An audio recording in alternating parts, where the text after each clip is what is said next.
Is fantastic. I'm a car guy, have bought and sold many cars. Cars connect to us in many ways, but cars are really part of our fabric. I mean, the auto pack's older than I am and most of us here. And it shaped our entire lives, it shaped our economy, it shaped the families, the communities we live in. That relationship has changed. And it's changing every day, and we've got to change with this and make sure that we've been building cars in this country for 100 years, and we will be building cars for the next 100 years in Canada, and we got to make sure that happens. And that's the opportunity today, to make sure that we know that the innovation we see here is about Canadian ingenuity, Canadian workers, Canadian quality, working with quality and engineers around the world as well. But that's our story. I would also just want to tell you that we gotta recognize the moment we're in. One thing about our Prime Minister, he doesn't blow bubbles at us. He's gonna tell us what's the real deal. We're pragmatists. We know the world's changing. We know things that we may have grown up with are different, but we control what we control. And we will invest in Canada, and we will reward investment in Canada, and that's how we're going to keep the best auto sector, the best builders, which is Southern Ontario, in the world here for the future. And that's what we're going to do. World-class manufacturers are coming here. Cutting-edge technology, and you see it here. World-class talent coming here. World-class resources are here. There is no better place to compete than in Southern Ontario. I get the pressures. The pressures mean that we have to act decisively. We've got to make sure that we adjust to the future and protect this industry. And we've got to protect it because it will thrive, it is thriving, but it will thrive in the future as we build the cars of the future, which is what Borealis is all about. Last week, the Prime Minister and my colleague Mel Joly launched Canada's new auto strategy, a plan designed to safeguard our auto sector in the face of this reality. We have a clear vision in this strategy. Canada will protect our immediate interests 100%. Canada will invest in the technologies of the future. Canada will invest in the capabilities that will define the automotive industry of tomorrow. That means, clearly, making sure that what you see in front of us is the beginning. That Canada will build the cars of the future today. Keep this industry here. Keep our jobs here. Keep our families working here. Support the suppliers that power our automotive ecosystem. And I've been at those suppliers. We support them through FedDev, the best parts manufacturers in the world right here in Southern Ontario. And the purpose of the strategy is a number of things. One, we will reward companies for staying in Canada. If you stay, we'll play. The auto strategy reinforces our transition towards an electrified and connected future and strengthens Canada's investment attractiveness. And again, this is so great to do this in front of this vehicle. We've got other mechanisms like the productivity super deduction to reduce corporate tax for zero emission technology manufacturers. Just so we know, the marginal effective tax rate in Canada with that is lower than in the United States. After the one big beautiful bill, lower here, that attracts investment.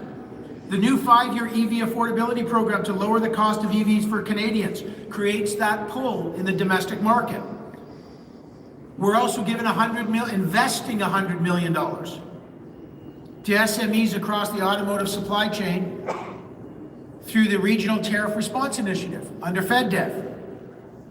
And these investments delivered by FedDev, and by the way, the great team at FedDev's here, support the automotive industry for increasing productivity, lowering costs, strengthening supply chain resiliency, and diversifying into markets. The point is we've got to work together to ensure that we stay competitive despite global trade pressures and attract new investors to the country. We will continue to champion our companies across our world-class auto sector. And that's what Project Aero 2.0 is all about today. And again, I think it was 2023 when you unveiled the first one.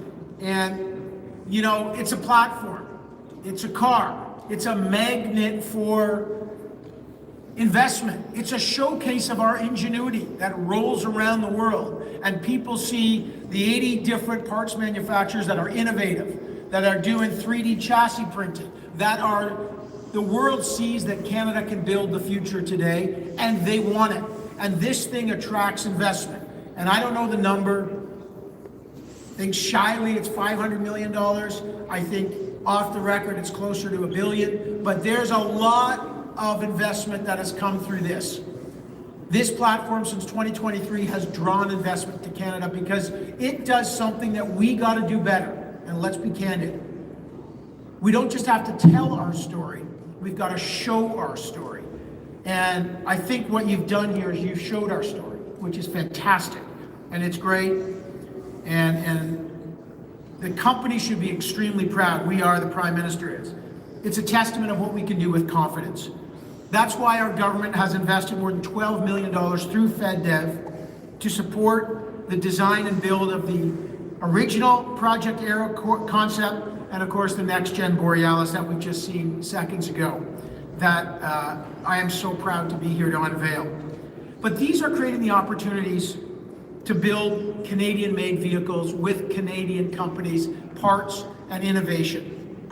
So let me say congratulations to obviously Flavio, to the ATMA team, to all of the companies, 50, 80 companies that have worked here. I also want to congratulate the organizers of this event. It matters. Now, Family Day is coming up. And let me just say one last thing.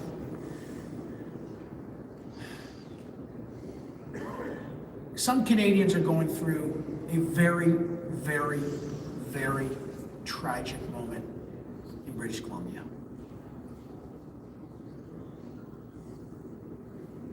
And I'm a dad. He's a dad. You send your kids to school, and this happens. The unimaginable. And that town in BC is a town of the kind of people that build these kind of things. They're miners and they're loggers. They work hard. And you talk to these families. And I've been to many of these kind of events in my life covering it. And this matters. You know, we talk about this country and the moment we're in, a challenging moment in Southern Ontario. We were in Windsor this summer and families are saying to me, you know, I'm worried about my job. And then you see what happened in BC. We got to come together as a country.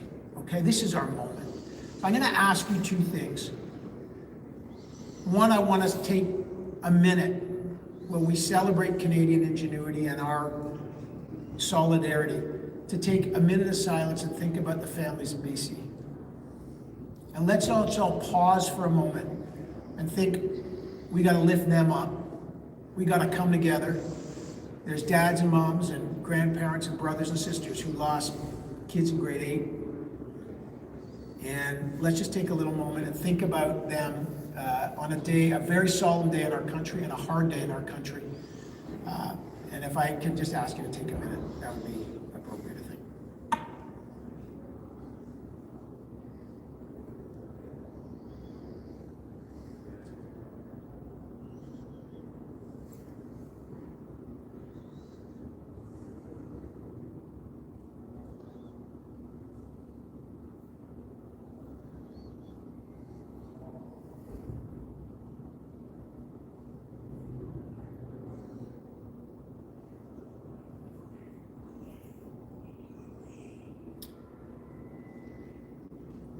thank you all. Look, I want us to come together as a country. The Prime Minister does. I don't care how you vote, blue, orange, red, green. This is our country. We got to build together. We got to build these cars. We got to lift up communities that are suffering, whether they're in BC or they're in Windsor. This is our moment to come together as a great country.